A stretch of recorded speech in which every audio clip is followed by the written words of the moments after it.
Over the past few days, several of you have asked me to share my thoughts on the reveal that Cyberpunk is removing their gender options.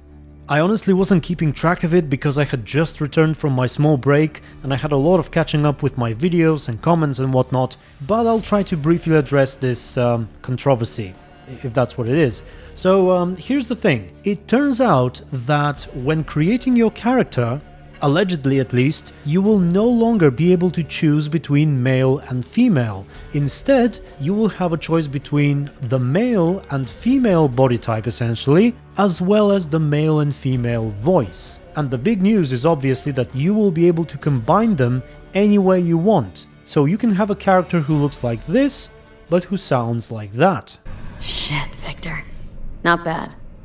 I don't know what to say. Now, what do I think about this change? Let me make a small segue into the Q&A that was released yesterday. Some have said that it was boring, and I guess parts of it were, but there were some good things about it as well, that I was really pleased to hear. Mainly how the developers talked about trying to make sense out of everything, trying to make everything fit the lore and work in unison to create this living and immersive world and so on. They even talked about details such as the manufacturers of different weapons you can use throughout the game, and how that fits in with the story, and the various ads you see in the world, the planning of Night City, you know, the layout of the streets and buildings and traffic and so on. And all this leads me to believe that they are thinking about what they're making and they want to do it right, which is great. And that is more or less my reaction to the gender thing.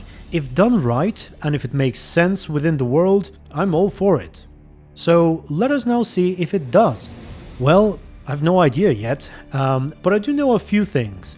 First off, to my knowledge, Cyberpunk is not embracing the Dragon Age 2 romance model of player sexuality, or however they called it. Basically the idea that whoever you meet will potentially fall in love with you regardless of who they are and regardless of who you are.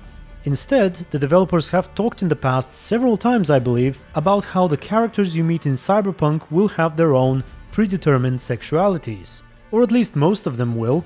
So some will be strictly homosexual, some will be strictly heterosexual, and yet others will be bisexual. And that will limit your romantic options based on your gender. With that said, how will the removal of gender options affect this? Well, there has to be a way for the above-mentioned characters to recognize you as a man or a woman, basically, so that they can express their sexuality on you, so to speak. If you look like this, but you sound like a man, who's gonna fall in love with you? The straight men or the gay men? I found a few web pages where people talked about a potential third option in the character creation, where after picking your body and your voice, you'll also be able to pick how you're perceived or something. And if that's confirmed, please let me know, but I don't think it is, and I'm willing to bet that's not the case. In fact, we can see in some of the recent footage that there is no trace of any such option in the character creation, and in fact I can't even see where the voice selection is. Here we see the body tab, and there's the appearance tab, and as far as I can tell there isn't a voice option anywhere. It's possible that it hasn't yet been implemented, and they also didn't talk about it at all during the Q&A, so I'm not even sure if this body type and voice mixing will actually exist when the game comes out. We'll have to wait and see, I guess. But if you compare it to some of the old footage, you can see that they have indeed removed the male and female labels, which were indicated with the letters M and F in the old version. Also, fun fact, even if not related to this topic, despite that the picture I have of the old character creation screen is lower resolution, you can definitely tell that the male body has been made less muscular in the newer build. That's rather peculiar. I wouldn't say it was too muscular initially. Could it be the difference between lower and higher graphics settings? I doubt that. Could it be that there used to be some kind of a slider that determined how muscular the body is, which has now been removed and they have settled on a middle ground? I don't know, but it's curious nevertheless. Okay, now back to the gender and the way they perceive you and all that.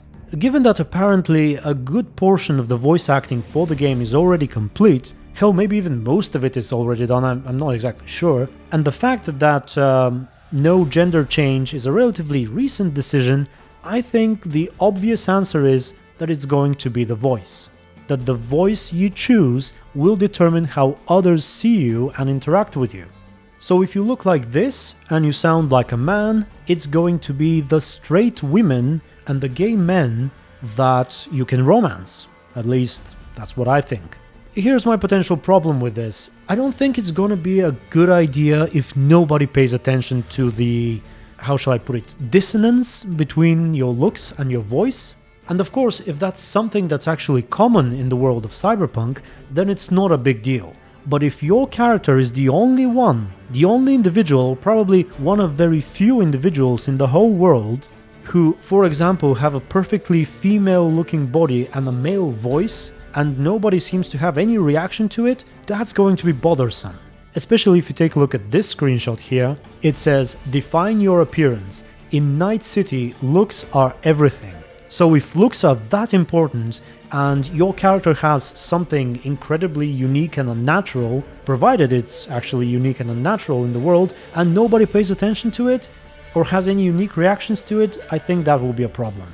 Instead, what I would want to see is this dissonance, as I called it, being used to make things even more interesting. Perhaps some of your potential romantic partners will have nothing or next to nothing to say about it. What creature can do such things?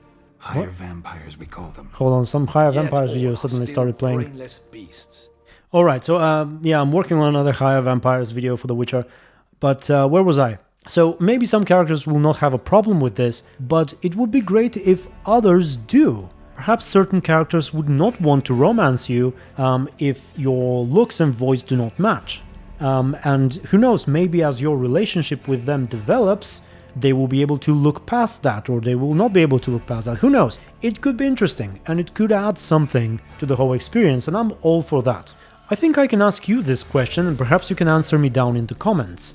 Which attribute do you think is more important in determining the individual you are sexually attracted to? The body appearance or the voice? So if you are, for example, a straight man, would you rather have a romantic relationship with this body, provided that it has a very sensual, seductive female voice, or this body, provided that it sounds like Mike Pondsmith, for example, because he's awesome? Way back in my dark, dank past, I used to lift. Don't anymore, but I used to. In my case, if you really force me to answer, I think I'll have to go with the second choice, and I think that was all. So until the next video, stay tuned and be good.